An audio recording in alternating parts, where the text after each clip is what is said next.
When I say mind my own business, I mean to build and keep your asset column strong. Once a dollar goes into that column, don't let it come out. Think of it this way. Once a dollar goes into your asset column, it becomes your employee. So y'all remember, maybe the first or second episode of this series, I said you want your money to be working for you. The rich don't work for money. The rich allow their money to work for them. The best thing about money is that it works 24 hours a day and it can work for generations. Something that we can't do. One, we have a life expectancy. Like, we're going to die. We are not all going to be here. Another thing, we cannot work 24 hours a day. But guess what? Your dollars can. So you want to put your dollars in a position where they can work for you 24 hours in a day.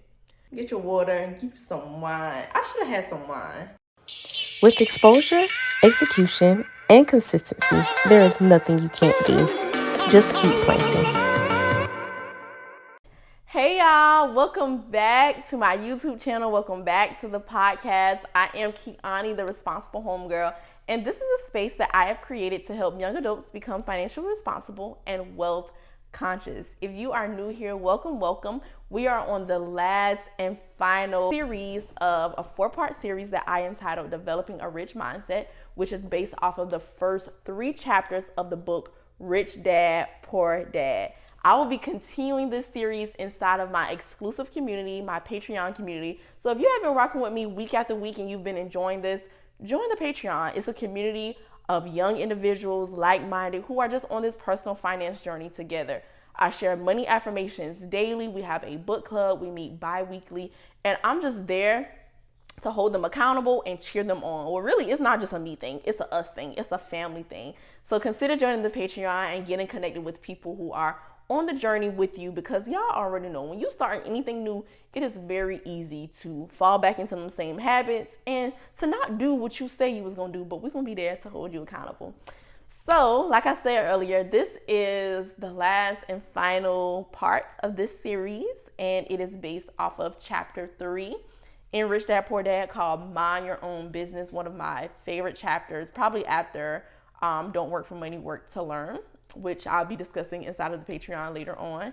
But this chapter is really, really good because it kind of hones in on what we were talking about last week, the importance of knowing the difference between an asset and a liability. And in this chapter, we take it a step further so we can know what business are you in and how to mind your own business, okay? So in this chapter, Robert opens up with Ray Kroc, who is the founder of McDonald's, and he did like a speech at some commencement, graduation, whatever, and he was basically asking the people, like, do you know what business I'm in?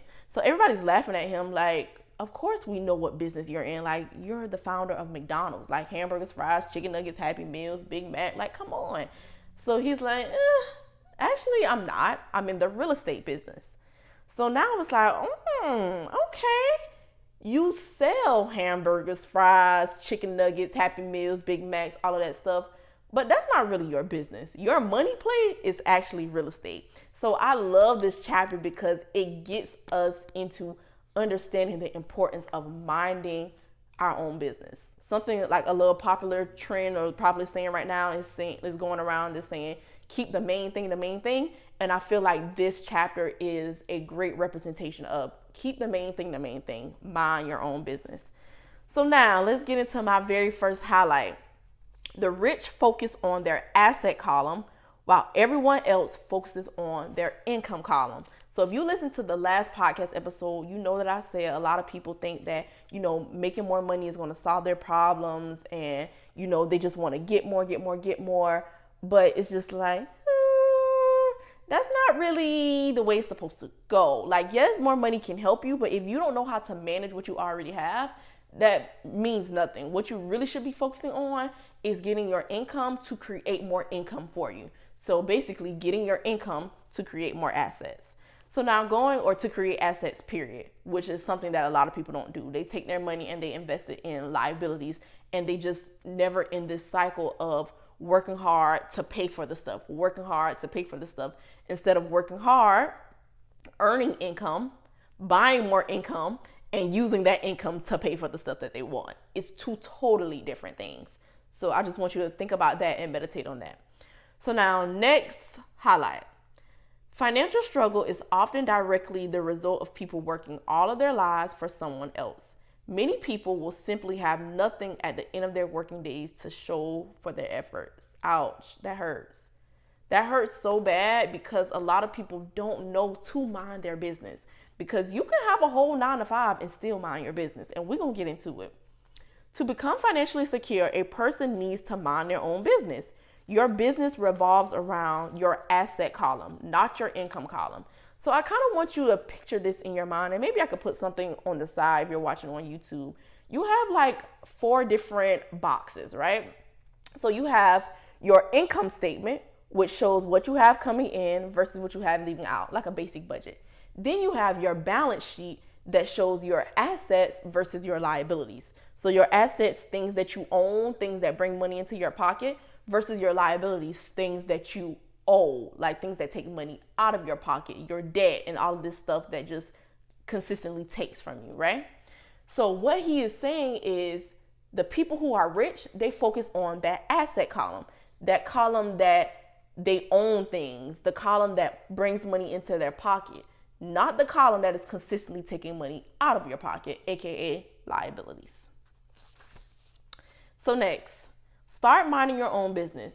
Keep your daytime job, but start buying real assets, not liabilities or personal effects that have no real value once you get them. Keep your expenses low, reduce your liabilities, and diligently build a base of solid assets. For young people who have not left home yet, me, shout out to your girl, thank you, Mom. For young people who have not left home yet, it is important for parents to teach them the difference between an asset and a liability. If your parent hasn't taught you that, look at the Responsible Homegirl. I'm helping you out, sis. Get them to start building a solid asset column before they leave home, get married, buy a house, have kids, and get stuck in a risky financial position. Clinging to a job and buying everything on credit. Y'all do know just because people out here looking rich, that don't mean they're rich, right?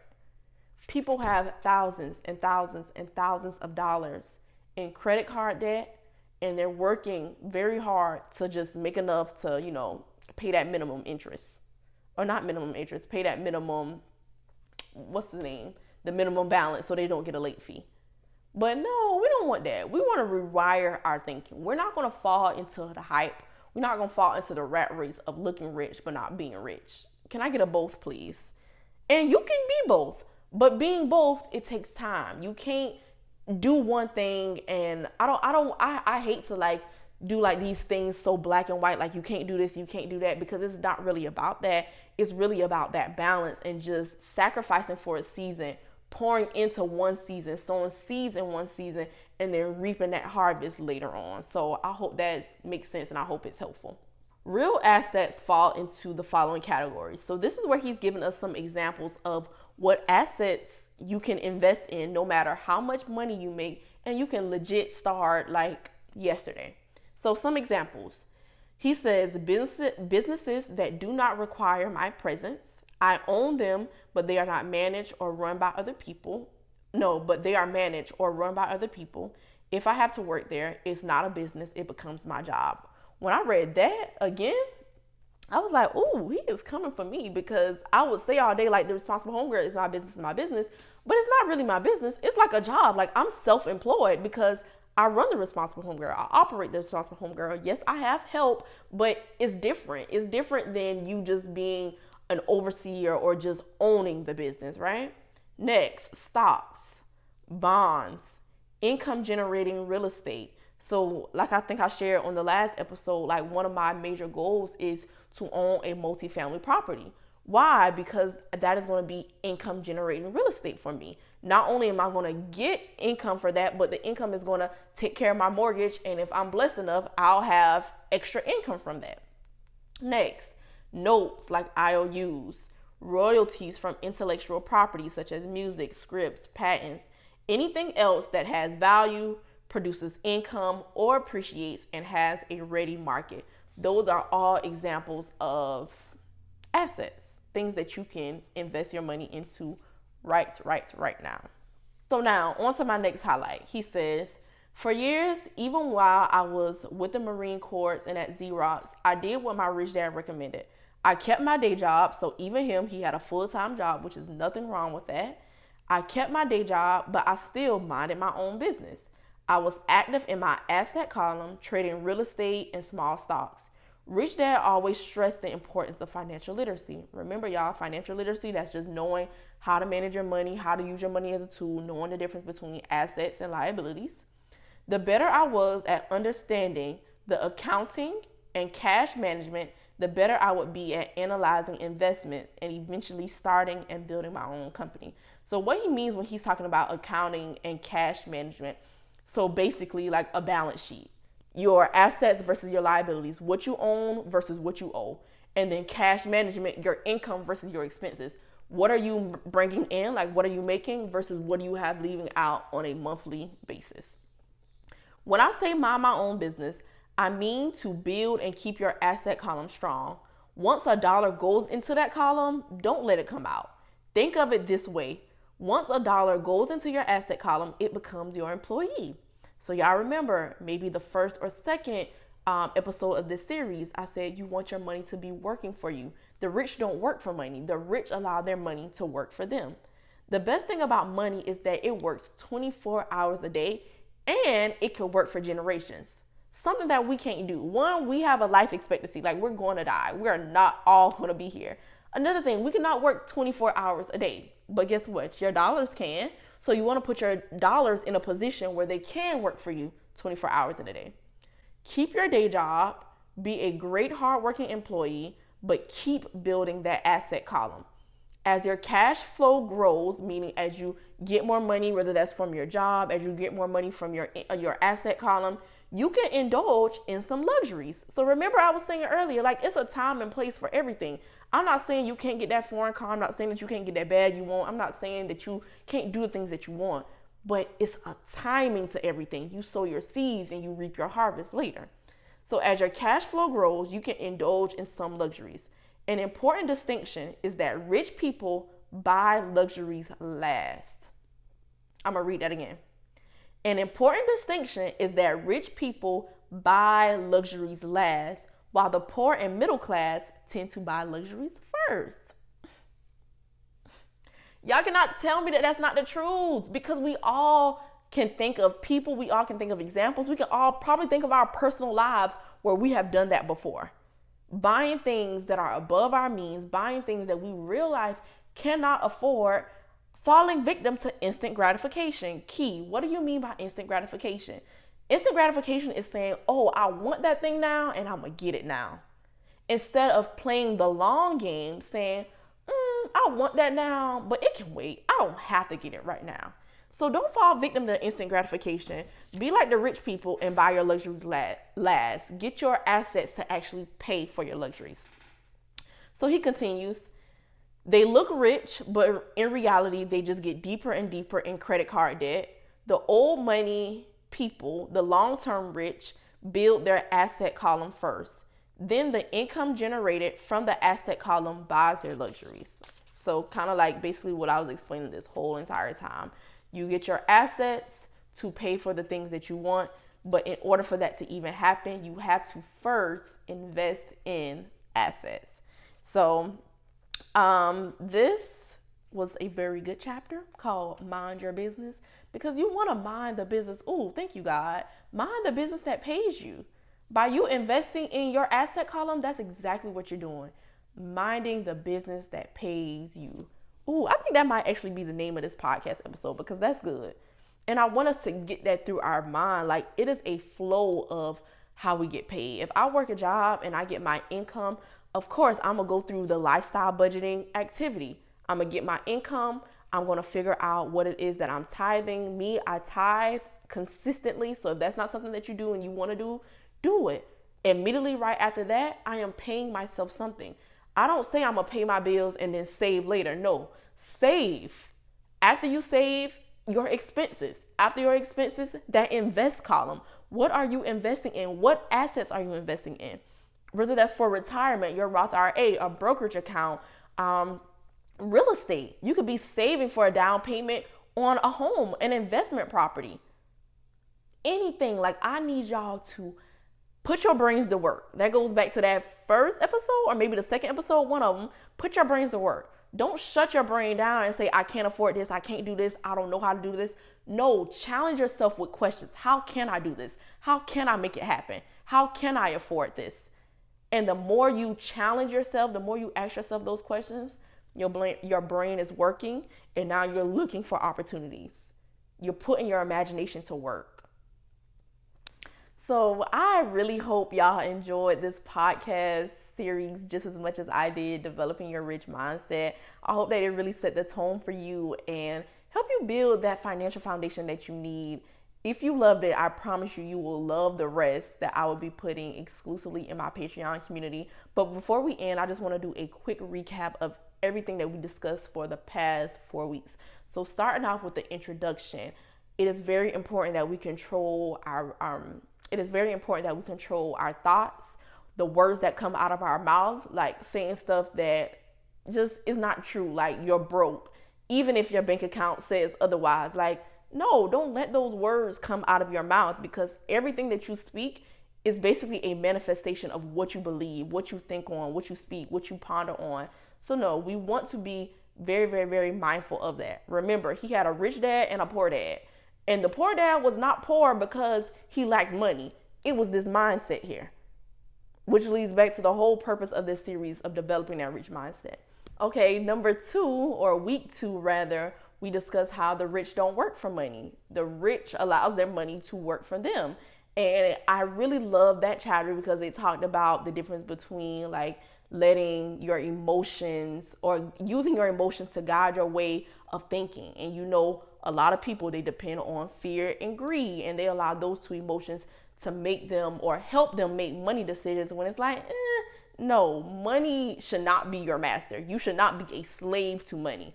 So when you get that out of your mind that, oh, I'm just working for money, then you'll be in a much better place. Remember, the dudes, they went from 10 cent, or not being happy making 10 cent to not making nothing. They turned down the money from Rich Dad because Rich Dad put them in a position to understand, if you're not always looking for money, the opportunities will find you.